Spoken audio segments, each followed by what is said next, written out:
The news of the weekend, Hillary Clinton announcing for president. Over the past week, you've been really critical of her when it comes to the issue of trust, talking about Benghazi, talking about the donations to the Clinton Foundation. How far back do you think is fair game? Do you think Monica? Do you think Whitewater? Do you think the travel office issues? I mean, what should be in the realm of the public debate now? You know, I'm not sure that I'll get to decide what's in the realm or not, but I do think that there is sort of a history of the Clintons sort of feeling like they're above the law. They said they weren't going to take donations, for the Clinton Foundation during the period of time she was Secretary of State, and there are questions whether they did. Since then, there are questions of them taking millions of dollars from Saudi Arabia, from the Sultan of Brunei, countries that really have an abysmal human rights record and women's rights record. And so I think it questions the sincerity of whether or not she would be a champion for women's rights when she accepts money from a country like Brunei that stones to death people for adultery, and realize that this is men accusing women of adultery, not women accusing men, because the men have the only say in the legal system in Brunei.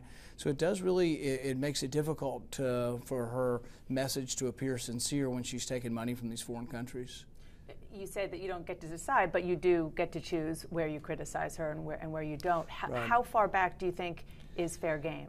I think that her public policy and public life, will be fair game.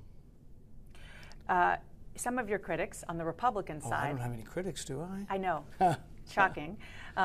You do have critics on both sides, as you know. But some of your Republican critics argue that you are actually to the left of Hillary Clinton on foreign policy, that she's more hawkish than you are. Yeah.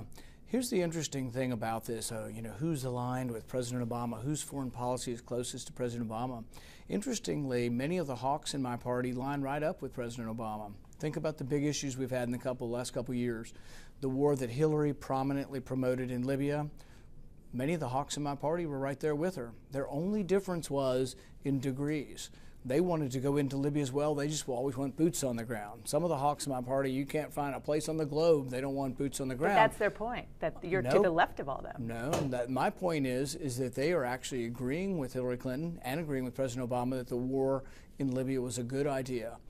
I'm not agreeing with either one of them. They're over here both for war. I'm over here saying that war made us less safe, that it made radical Islam or allowed radical Islam to rise up in Libya. There are now large segments of Libya that are pledging allegiance to ISIS, supplying arms to the Islamic rebels in the Syrian civil war. President Obama supported this, Hillary Clinton supported this, and so did the hawks in my party.